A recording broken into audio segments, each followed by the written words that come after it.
తెనాలిలో ఒక విచిత్రమైన దీన్ని స్కామ్ అనాలా? ఏమనాలి? విచిత్రమైన కేసు బయటకొచ్చింది.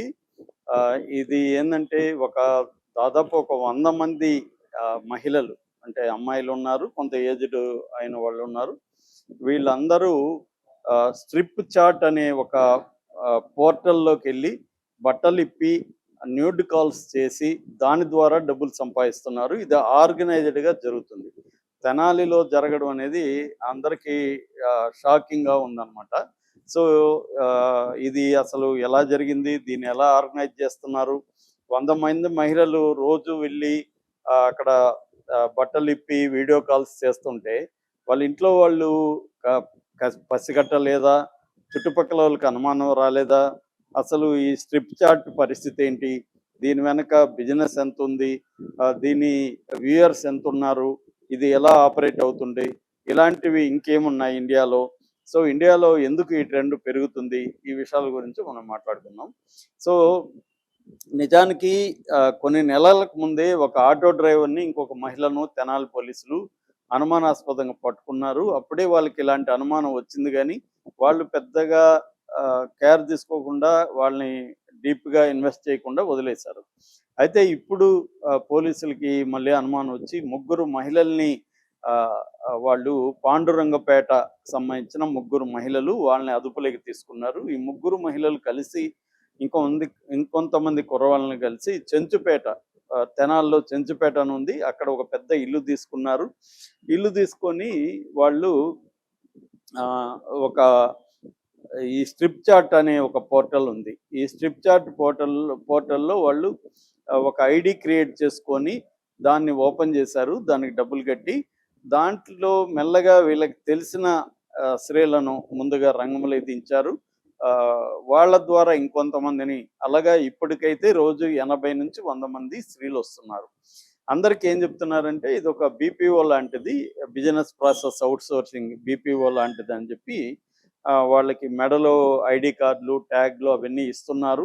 దాంతో పాటు క్యాబ్‌లో వాళ్ళ ఇంటి దగ్గర గూడా డ్రాప్ చేస్తున్నారు. మళ్ళీ పికప్ చేసుకొనొస్తున్నారు. సో, ఇంట్లో వాళ్ళేమనుకుంటారంటే రోజు మన ఇంట్లో మన భార్యో, చెల్లెలో, అక్కో, కూతురు జాబ్‌కెళ్తుంది తెనాల్లో. బీపీఓ పెట్టారంట.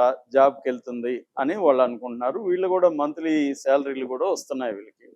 సో, ఇది అసలు ఏంటి? ఈ స్ట్రిప్ చాట్ అనేది దాన్ని యాప్ లేదనమాట. స్ట్రిప్ చాట్ అంటే బేసిక్‌గా ఏందంటే అది పీడబ్ల్యూఏ అంటారు. Progress web app. అంటే ఆహ్, అది బ్రౌజర్ ద్వారానే మనం ఆయా దాంట్లోకెళ్ళాలి. అయితే మనకి యాప్ లాగానే ఓపెన్ అవుతుందనమాట మొబైల్‌లో. ఎందుకంటే ఈ స్ట్రిప్ చాట్‌ని 88% ఇండియాలో మొబైల్‌లోనే చూస్తున్నారు. అందువల్ల మొబైల్ ఫ్రెండ్లీగా ఉంటది. చాలా వేగంగా ఓపెన్ అవుతుంది. అన్నీ గూడా బఫర్ గాని ఏమీ లేకుండా బాగా ప్లే అవుతాయి. సో, దీంట్లో ఏందంటే స్త్రీలు వాళ్ళు నగ్నంగా మారిపోయి మన్ ఆహ్, మా అంటే క్లయింట్లతో ఆహ్, వాళ్ళు చాట్ చేస్తారు. తర్వాత డాన్సులు జేయడము, ఇంకా రకరకాల విన్యాసాలు వాళ్ళు చేస్తుంటారనమాట. సో, దీన్ని చూసేవాళ్ళు వాళ్ళకి డబ్బులొస్తాయి. సో, ఈ డబ్బుల్ని ఈ ముగ్గురు మహిళలు, దాని తర్వాత అక్కడ స్టాఫ్ ఇద్దరు, ముగ్గురు కుర్రాళ్ళున్నారు. అంటే టెక్నాలజీ తెలిసిన వాళ్ళు. వాళ్ళేం చేస్తున్నారంటే వీళ్ళెళ్ళిపోగానే వీళ్ళకి సెపరేట్ క్యాబిన్ లాగిచ్చి దానికి కెమెరాలు పెట్టేస్తున్నారు. కెమెరాలు పెట్టేసినాక వీళ్ళు ముందుగా మాస్క్ కట్టుకుంటారు మొఖానికి. మొఖం కనబడదు అనమాట. కాబట్టే వీళ్ళు జేస్తున్నారు స్త్రీలు. మొఖం కనబడదు, డబ్బులు ఈజీగా వస్తుంది. ఎక్కువగా ఆహ్, వాళ్ళెళ్ళి ఫస్టేమో చాట్ జేస్తారు. ఆ తర్వాత అక్కడ వీళ్ళు కనెక్ట్ అవుతారు గదా! క్లయింట్లు. కనెక్ట్ అయినప్పుడు దీంట్లో 2 రకాలుంటది. ఒకటేమో రికార్డెడ్ వీడియోస్. అంటే వీళ్ళు రికార్డ్ జేసి, రికార్డ్ అయిన వీడియోలని అక్కడ పెడతారు. దాన్ని ఎంతమంది జూస్తే దాంట్లో ఆ యాప్ వోడు డబ్బులు తీసుకొని మిగతా డబ్బుల్ని అంటే యాడ్ రెవెన్యూ వస్తది. ఆ యాడ్ రెవెన్యూని వీళ్ళకిస్తాడు. యాడ్ రెవెన్యూ ఒకటి, రెండోది మెంబర్‌షిప్ అనమాట. టోకెన్ సిస్టమ్ ఉంటది. అంటే మనం జాయిన్ అవ్వాలంటే ఫ్రీగా కొన్ని వీడియోస్ ఉంటాయి. అట్లా గాకుండా మనం ఇంటరాక్టివ్ సెషన్‌లోకెళ్ళాలంటే టోకెన్స్ సిస్టమ్ ఉంటది. ఇన్ని టోకెన్‌లు మనం కొనుక్కోవాలి. ఫర్ ఎగ్జాంపుల్ 530 టోకెన్‌లు కొనుక్కోవాలంటే రూ. 6,500 చెల్లించాలి. రూ. 6,500 ఇస్తే మనకు 530 టోకెన్స్ వస్తాయి. ఆ టోకెన్స్‌కి కొన్ని వీడియోలను చూడడానికి, లేకపోతే ఇంటరాక్ట్ అవ్వడానికి పనికొస్తుంది అనమాట.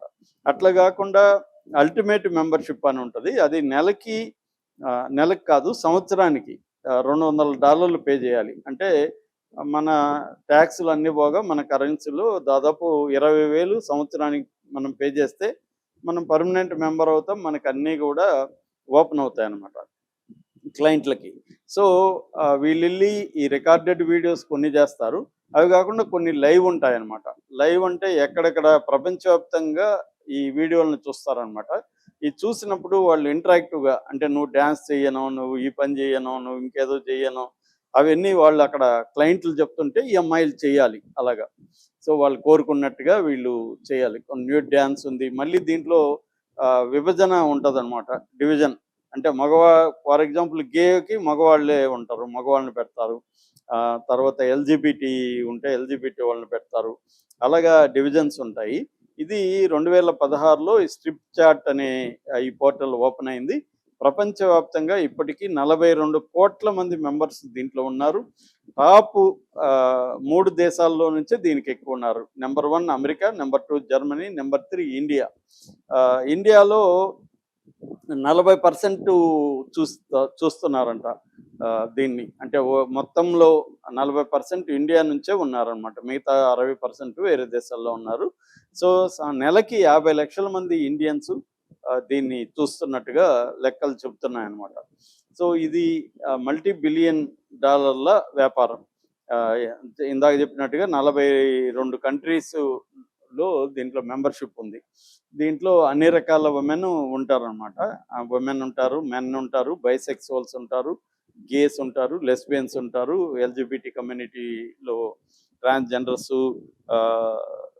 ఫీమేల్స్, ఇలాగా ఇంకా రకరకాల లేడీ బాయ్స్, ఇలాగ రకరకాలుగా ఉంటారు. సో ఇది తెనాలిలో పట్టుబడ్డం అనేది మనకి విచిత్రం. అయితే ఇండియాలో మనం పరిశీలిస్తే ఇలాంటి ప్లాట్ఫామ్స్ చాలా పెరిగాయి ఈ మధ్య. ఢిల్లీ సెక్స్ చాట్ అనే ఒక ప్లాట్ఫామ్ ఉంది. తర్వాత వన్ సెక్స్ చాట్ ఇండియా అనేది ఒకటి ఉంది. చాట్ జోజో అని ఉంది. తర్వాత లైవ్ జాస్మిన్ అని ఉంది. జర్క్మేట్ ఉంది. ఫ్లర్ట్ టు లవ్ అని ఉంది. ఇలాగ చాలా ప్లాట్ఫామ్స్ ఈ మధ్య ఈ స్ట్రిప్ చాట్ లాంటివి వచ్చేసాయి. దీంట్లో చాలామంది ఉమెన్ వాళ్ళ ఇళ్లలోనే కెమెరాలు పెట్టుకొని వాళ్ళే అప్లోడ్ చేసుకుంటూ కూడా ఉన్నారు. ఉమెన్, జెంట్స్ ఇద్దరు కలిసి కూడా చేస్తున్నారు. ఉమెన్ చేస్తున్నారు. ఎందుకంటే ఇప్పుడు ఎక్కువగా మనకు కనబడేది ఉమెన్ ఎవరంటే lower class, lower middle class వాళ్ళే. వీళ్ళు ఏంటంటే కష్టపడి, ఇప్పుడు ఒక మెయిడ్ ఉంది, ఆమె 30,000 సంపాదించాలంటే కనీసం 10 ఇళ్లల్లో పోయి పని చేస్తే కానీ 30,000 రాదు ఆమెకి. అంటే 10 గంటలు పని చేయాలి, హార్డ్ వర్క్, ఇవన్నీ ఉంటుంది. అదే ఇక్కడ పోయి ముఖానికి మాస్క్ వేసుకొని బట్టలు ఇప్పి కాసేపు డ్యాన్సో ఇంకేదో వాళ్ళు చెప్పింది చేసి చేస్తే ఆమెకి ఈజీగా 30,000 నెలకి, 40,000 నెలకి ఈజీగా డబ్బులు వచ్చేస్తుంది. సో అలాగే రోజుకి వీళ్ళకి 500 నుంచి 1000 రూపాయలు తెనాల్లోనే ఇస్తున్నారు. అంటే తెనాల్లో వీళ్ళు చేయాల్సినంత బట్టలు ఇప్పి కొంత చేసేసి రావడమే. ఇది ఇప్పుడు 80 నుంచి 100 మంది రోజు కంపెనీకి వెళ్ళినట్టుగా వెళ్ళడం. ఇళ్లల్లో వాళ్ళు కూడా వీళ్ళేదో జాబ్కి వెళ్తున్నారు, మంత్లీ శాలరీ 30,000-40,000 వస్తుంది, హ్యాపీగా ఉన్నాము అనేది అనుకుంటున్నారు. వీళ్ళు ఈ పని చేస్తున్నారు అనమాట. ఇది ఇప్పుడు తెనాల్లో పట్టుబడ్డారు వీళ్ళు. అయితే ఆ మహిళలు 100 మంది ఎవరెవరు, ఏంటి, ఎప్పటి నుంచి ఏం చేస్తున్నారు అనేది దీంట్లో 40 ఏళ్ళ నుంచి 60 ఏళ్ళ వరకు కూడా మహిళలు ఉన్నట్టుగా, ఎక్కువగా ఫ్యామిలీ లేడీస్, పిల్లలు పెద్దోళ్ళు అయ్యి స్కూల్కి వెళ్ళినాక కొంత టైం ఉంటుంది కాబట్టి వాళ్ళు ఈ పని చేస్తున్నారు. ఏముంది, బాడీనే కదా, అది కూడా ముఖం కనబడదు కాబట్టి ఏం ప్రాబ్లం లేదు. కొంతమంది ముఖం కనబడే వాళ్ళు కూడా ఉన్నారు. దీంట్లో లోకల్సే మాట్లాడుకొని కొంతమంది కాల్ గర్ల్స్గా మారే వాళ్ళు కూడా ఉన్నారు. క్లయింట్లు కూడా దీనికోసం వీళ్ళని చూసి ఎంజాయ్ చేయడమే కాకుండా నెక్స్ట్ ఫర్దర్గా కలవడానికి కూడా ఏర్పాటు చేసుకున్నాయి. ఇది ఈ మధ్యకాలంలో బాగా పెరిగింది. ఈవెన్ ఇన్స్టాలో కూడా మనకి చాలామంది ఈ మధ్య మీరు దీంట్లో జారండి, సబ్స్క్రైబ్ చేయండి, మీకు మేము న్యూడ్ వీడియోలు పంపిస్తామని చెప్తున్నారు. మనకి కూడా మన దీంట్లోకి వచ్చేసి మన నెంబర్లు ఎక్కడెక్కడికి వెళ్ళిపోతుంటాయి మనకు తెలియకుండా. ఆ నెంబర్లో నాకు కూడా అనేక సార్లు are you ready for nude chat అని ఎవరో కాల్స్ మెసేజ్లు పెడతారు. నేను ఇమీడియట్గా బ్లాక్ చేస్తున్నా. ఎందుకంటే ఇది ట్రాప్ కూడా ఉంటుంది. మనం ఒకవేళ ఆ మధ్య మాధవ్ని వీళ్ళని చూసాం కదా, ఎంపీ మాధవ్ ఇలాంటి వాళ్ళు ఇరుక్కున్నారు. అంటే మనం వాళ్ళ ట్రాప్లో పడి మనల్ని కూడా వాళ్ళు బట్టలిప్పంటారు. వాళ్ళు ఇరువైపులా న్యూట్గా ఉండి చాట్ చేసుకుందాం, సరదాగా ఎంజాయ్ చేద్దాం అనుకున్నప్పుడు మనవి రికార్డ్ చేసి మళ్ళీ మన కాంటాక్ట్స్లోకి వాళ్ళు వచ్చేసి మన వీడియోల్ని మన కాంటాక్ట్స్లోకి అవి పంపించేసి లేకపోతే సోషల్ మీడియాలో పెడతామని మనం బ్లాక్మెయిల్ చేసి డబ్బులు వసూలు చేయడం కూడా జరుగుతుంది. అయితే ఇప్పుడు చెప్పిన ఈ కేసు, తెనాల్లో కేసు మాత్రం కొంతమంది స్త్రీలు ఇలాగ అర్న్ చేయడం అనేది కనబడుతుంది. ఈ మధ్యకాలంలో మనకి యూట్యూబ్లో ఎలాగైతే పర్సనల్ ఛానల్స్ పెట్టుకోవచ్చు, అంటే నేను అనుకుంటే నేను ఒక 5 ఛానళ్ళు యూట్యూబ్ ఛానళ్ళు నా పేరుతో పెట్టుకోవచ్చు. అలాగా కొన్ని ఈ ఆన్లైన్ పోర్న్ సైట్లు ఉన్నాయి. ఎక్సామ్స్టర్ కావచ్చు, పోర్న్ హబ్ కావచ్చు, ఇలాంటివి వాళ్ళు కూడా ఛానల్స్ పర్సనల్గా పెట్టిస్తున్నారు. దీంట్లో కూడా విపరీతంగా ఇండియన్స్ పర్సనల్ ఛానల్లో పెట్టేసుకొని కొంతమంది కపుల్స్ కూడా భార్యాభర్తలు కూడా వాళ్ళు సెక్స్ చేసుకోవడం, వాళ్ళే వీడియోలు తీసుకోవడం, ప్రొఫెషనల్గా కూడా దాంట్లో అప్లోడ్ చేయడం, దాంట్లో కూడా యాడ్లో రెవెన్యూ అనేది ఎట్లాగైతే యూట్యూబ్ ఛానల్లో వస్తుందో అలాగా వాళ్ళకి వస్తున్నాను. అంటే ఇంట్లో కూర్చొని బట్టలు ఇప్పడం లేదా ఏదన్నా వాళ్ళు